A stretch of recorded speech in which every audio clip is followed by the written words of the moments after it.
नालायक चूहा और राक्षस। एक अरसा पहले की बात है। एक चूहा एक जंगल में खाने की तलाश में जा रहा था। तभी उसके सामने एक लोमड़ी आ गई। अरे वाह चूहे, मुझे बहुत भूख लगी हुई थी, आज मैं तुम्हारा ही खाना खाऊंगी। अरे नहीं नहीं, मुझे मत खाओ, यहाँ पास ही एक बहुत भयानक जानवर रहता है। वो मेरा दोस्त है, उसके पूरे जिस्म पर बाल ही बाल है और लंबे लंबे दांत है। अगर तुमने मुझे कुछ किया तो वो तुम्हें मार देगा। लोमड़ी डर गई और वो अपनी गुफा में वापस चली गई। चूहा आहिस्ता आहिस्ता मजे से चलने लगा। उसका ये प्लान बहुत मजे का था।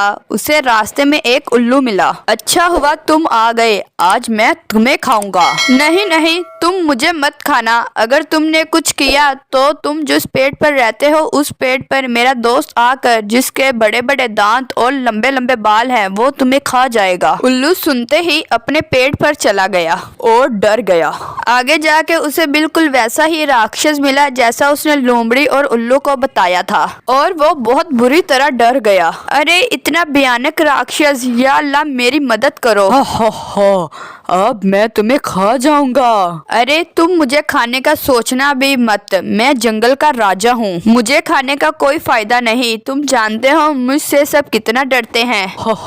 तुमसे कोई डरता है? दिखाओ मुझे, कौन डरता है तुमसे? आओ मेरे साथ। चूहा उस राक्षस को लेकर उल्लू के पेड़ पर पहुंचा। चूहे और राक्षस को एक साथ देखकर उल्लू बहुत डर गया। ये देखकर राक्षस बहुत हैरान हुआ। आगे जाकर लोमड़ी की गुफा आई। लोमड़ी बाहर निकलो, मेरा दोस्त तुमसे मिलना चाहता है। आवाज सुनकर लोमड़ी बाहर आई और वो राक्षस को देखकर डर गई और राक्षस को लगा कि ये चूहे की करामात है, चूहे का खौफ है। राक्षस बहुत बुरी तरह डर गया और वो खौफ के मारे वहां से भाग गया। अपनी अक्लमंदी की वजह से चूहा, लोमड़ी, राक्षस और उल्लू सब से बच गया। प्यारे बच्चों, मेरे चैनल रिमशा रज़ा ऑफिशियल यूट्यूब चैनल को सब्सक्राइब जरूर करें। अल्लाह हाफिज।